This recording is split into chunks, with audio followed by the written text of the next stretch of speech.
that'll help. All right. There's a beautiful triangle formed between your arms and your two shoulders. Right there. That's very good. I like that. You got to bend your knees a little bit more. The top of the knees should be over the middle of the shoelace.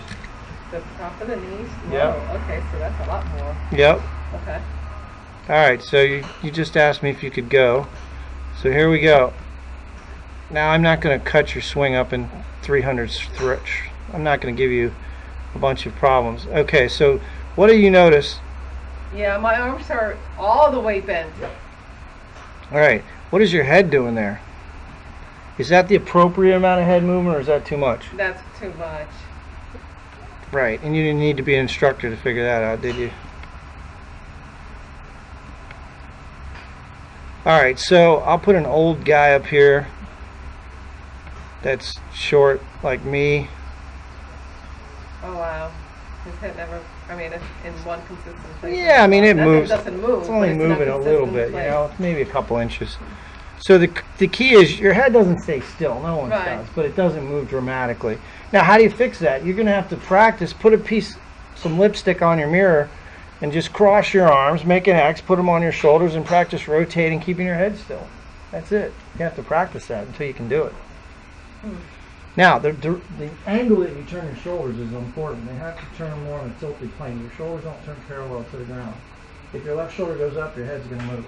Your shoulder needs to go down and across your chest. So your shoulders turn perpendicular to your spine. You don't need to know that, but basically just a little more this way. And Hey, that who way. knew geometry was going to be so man, important it's in all golf? about the physics and the geometry. Yeah, it's all physics. I mean, there you go. So if you watch very closely, his left shoulder is going to go down. Here's his left shoulder. It's going to go down and under his chin, like that. Uh-huh. Yours is not going to go down. It's going to go across. And it's going to run into your chin, and your head's going to move. And there you go. So it never went down. Your left shoulder needs to go down, toward the ground. Okay? Watch again. His left shoulder. See how it goes down toward the ground? All right. Now, is that just one characteristic that he does and no one else does? No, everyone does that. Doesn't matter who I put up here. His shoulder's going to go down and under his chin.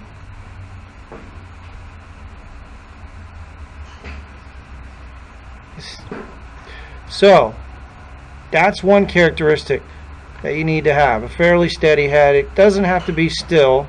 Just has to move relatively little bit. The other thing is, when you hit the ball, you want to be in that position. What is that position? Yeah, I don't know what you mean. The left arm and the shaft of the club are in a straight line. If I draw a line from his left shoulder through his left arm through the club, it's one straight line. If you can do that, you can play golf. If you can't do that, you can't play golf very well. So let's see what happens here. Now, are you going to straighten your arms? Let's see. Eventually. Yeah, you must have in order to get that good shot. Yeah, that was pretty good. You got your arms back to straight, but that's one less thing you need to worry about if you keep them straight. Now, here's the distance your elbows were at address. Here's where they were at impact. So what do you notice? It's a lot more distant. Yeah, right. So if your arms are separated more, then they have to be bent by definition. If Right, your arms are yeah. locked at the elbows and then they're bent at impact, they had to bend during the swing. Here's address, here's impact. Now, that's why you're inconsistent. You do a pretty good job as it relates to getting back to where you started. You just have too much lateral shift off the ball. It's amazing you hit the ball, really. No, I'm serious. It's amazing that's that. pretty good athletics. The fact that you can get Yeah. yeah, and all those variables are running around. Yeah. Yeah. No, I mean you hit the ball pretty well. Honestly, I mean I'm not. That's not meant to be a. No, I know you're not. I'm not trying to be. But it's good. Yeah, especially with the driver. Once you get it teed up. I mean that's a very good motion, really. That's a pretty good motion. You shift your weight nicely. You finish up on your forward leg. You balance. Those are all good things.